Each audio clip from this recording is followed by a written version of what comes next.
Good morning. We are going to talk of K. Kamarajar.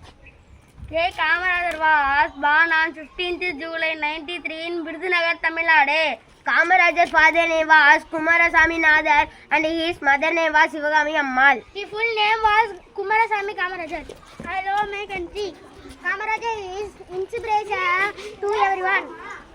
He took part in the India freedom struggle. He never made everyone respect him. He built a mini school. He joined the freedom struggle. He served as the Chief Minister of Tamil Nadu from 1954 to 1963. He gave great importance to education. He expanded the Made means scheme for school children. He opened many new schools across Tamil Nadu. He lived a simple and honest life.